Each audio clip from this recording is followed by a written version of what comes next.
Primeval review. Today we're going to be reviewing Series 4, Episode 6. So yes, we are almost at the end of Series 4. Can't believe it, actually, it's gone really quick. Well, for me anyway. I mean, sorry, because there's a delay between Episode 3 and 4 review, but... Episode 6. Excuse me. The story is that, the team are sent to this kind of manor house thing where this anomaly is open. When these prehistoric dogs have come through, the event to which this is happening alongside is the marriage of Jenny Lewis. Yeah, Jenny's back for another episode. So yeah, Jenny's getting married, and the team are trying to stop these dogs from sabotaging the wedding.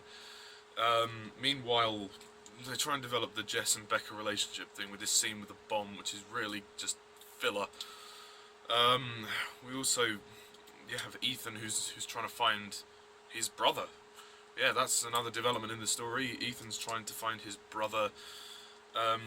Also, Matt reveals to Emily that he is from the future and he's been sent back to stop a drastic event from happening, to which we are yet to find out. And yeah, a lot goes on in this episode.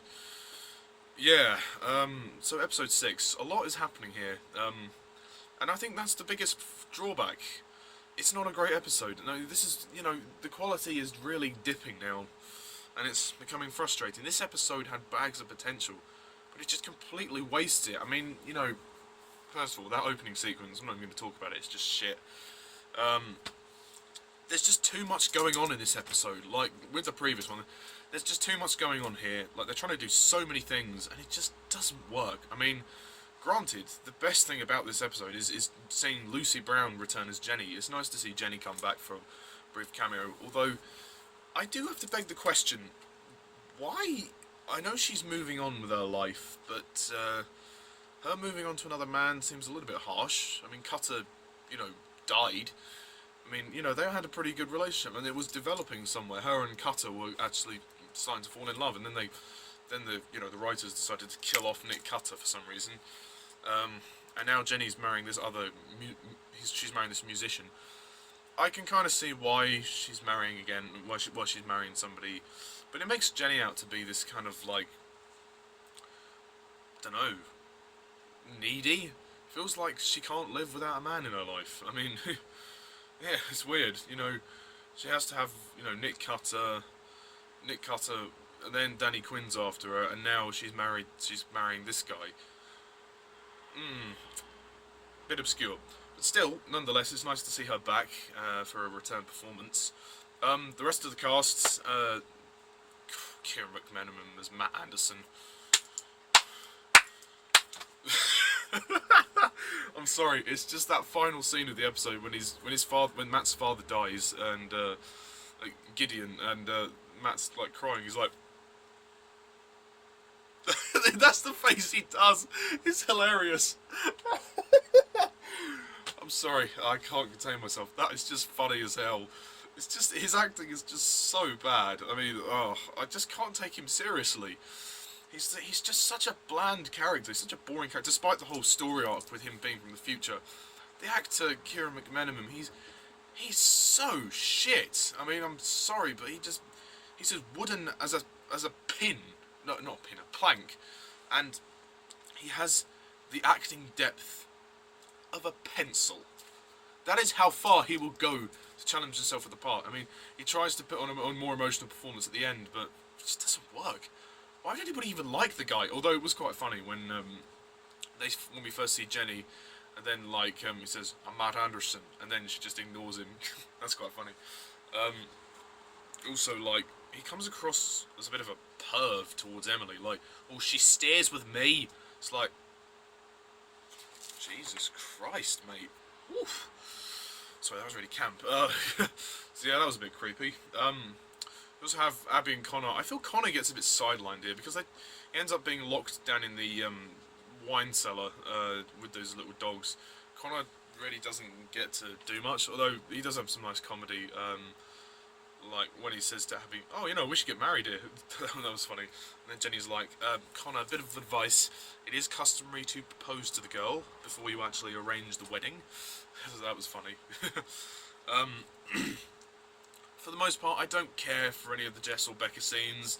I'm glad Becca's back in the episode, but all the scenes with Becca and Jess are just filler. You could easily remove that entire subplot from the episode, and you'd have a much better episode. It's just like, because she fancies him so much, and when she brings him Chinese food, you just have to... I feel like I want to cringe every time I see that scene. It is one of the most stupidest scenes in a Primeval episode. Just how Jess bringing Becca Chinese, and it's just like, stalker much? Ugh. I mean, granted, if I had somebody like that stalking me, I wouldn't hesitate. I mean, she is sexy. You wouldn't. But she's kind of annoying. Like, he's kind of annoyed by her a little bit. But then he starts to, I think he's starting to warm to her a bit. They're trying to develop this love story, and it's just so forced. Lester's brief cameo at the end is really nice, when he actually marries Jenny and Michael, which is really nice. That's really funny. Like, when they've got Connor holding like the iPad screen, and yeah, no, that was really great. There's some nice callbacks to the previous series, when Jenny mentions, when she actually eventually tells Michael about what happened. Philip's not in this episode, which I think is quite good. It's nice to have a bit of a break from him. I feel, again, there's not really much of a plot, apart from kind of the subplots. The main plot, not much is going on. There's literally just Jenny's getting married and dogs are coming to attack. That's it. It's a bit run-of-the-mill. As I've said with the previous few reviews, it's just becoming very lackluster. There's some entertaining action towards the end, and the dogs look really cool. They do look pretty scary, although the CGI on some of the shots is a bit unfinished. But that aside, it's an entertaining watch. I think Emily's better in this episode. I don't know the actress that plays her. I can't remember the actress's name. I'll have a look and see if she's on here. No, I can't actually. I can't actually find her on here. But yeah. She's good, I suppose. She's quite good, and they're developing the whole Ethan thing. I don't really get Ethan, to be honest. He's a weird character. I don't get him. I'll talk more about Ethan in the next episode. But yeah, episode 6. There's not much to say about it. Like, it's fun. It's good fun, but there's not much substance there. I mean, there's a lot of filler scenes, I think, and like the scene with the bomb is quite stupid. I mean, Ruth Kearney's attractive as hell, but the whole love story thing just comes across as really cheesy. The music is really good too in this episode. The music is great. The end of the episode doesn't quite have the emotional impact that I think it wants to, because, yeah, I mean, well, Gideon is such an impactful character. Oh my god, my heart was pounding. He's the most integral character in this entire series. I really didn't want him to die. We don't know enough about this character in order for us to care about when he dies. He's literally, if you first time viewing of this series, you would have thought, the first, like, the most of this series, all the previous episodes where he's in, you're just thinking, like, who is this guy? They don't even give us any hint as to who. It's a bit obvious, I suppose, that it is Matt's father, but you're like, oh, well, if we knew a bit further on, we might have actually cared more about his death if we actually knew he was Matt's father. Why have this sense of mystery with this man? That makes us dislike Matt even more. The fact that we don't know that Gideon is his father from the beginning, in my eyes, makes us dislike Matt as a character a lot more. I mean, it's just really, like, lazy writing. I mean, I did an edit of Gideon's death where I put the Tom Dies music over it, and it actually was a lot better, if I say so myself. I mean, ask Louis, X-Files hacker, or I don't think he's changed his name to Louis B now. Ask Louis B, and he'll probably agree with me in saying that's better. The setting of the episode is really good. I like the setting in that big manor house, which is what, you know, where they get married. That's nice. It's a nice change of scenery, you know, because we're so used to having different, you know, like standard settings. I mean, this is a nice it's kind of a more secluded place, which is really good. I prefer that. I prefer that it's more secluded. And you know, it's a big house, so it's quite nice, and there's a big garden and whatnot.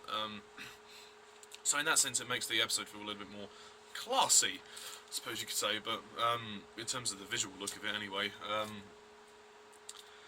But yeah, it's a very mixed bag. I don't even think it's that good. I mean, it's passable. It's all right, but it just frustrates me. The script isn't nearly as good as it could be, though there are a couple of good comedy moments. The acting is great, apart from Matt. Cough. But yeah, it's neither great nor terrible. It's not really an entry to the series that really involves much of the main story arc, apart from the Ethan thing, which is only touched upon like a few times in the episode. More mentioned than anything. We only see Ethan like for like 1 or 2 minutes, if that. So yeah, I'm gonna rate episode 6 a 6 out of 10.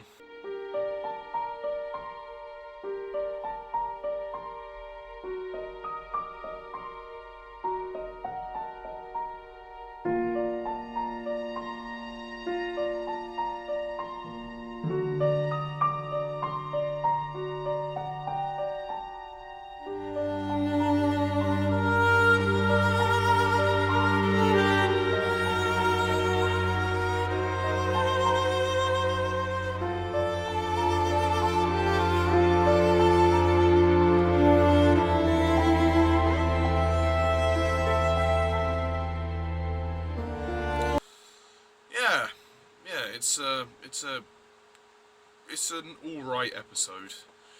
So yeah, 1 more to go, folks, and then we're finished with Series 4. Series 4 Episode 7 review will be up soon. I don't know when, but soonish. And then I'll do the Series 4 episode ranking, which I'm looking forward to. And then on to Series 5. Oh god, that'll be interesting. But that's all I have to say about Episode 6. Also, I'm going to be redoing my Hunger Games reviews very briefly, just before Mockingjay Part 2 comes out. So I'm all new, fresh Hunger Games reviews for Mockingjay Part 2. I'm going to review that as well. So the Hunger Games review should be up tonight, hopefully, or tomorrow, the first one. And the Planet of the Apes reviews I'm going to have to put on hold for a little bit until I can get some money to buy the Blu-ray for the Burton one. God, I don't believe in watching movies online. Anyway, thank you all for watching, and as always, I'm Mr. Tars11, and see ya!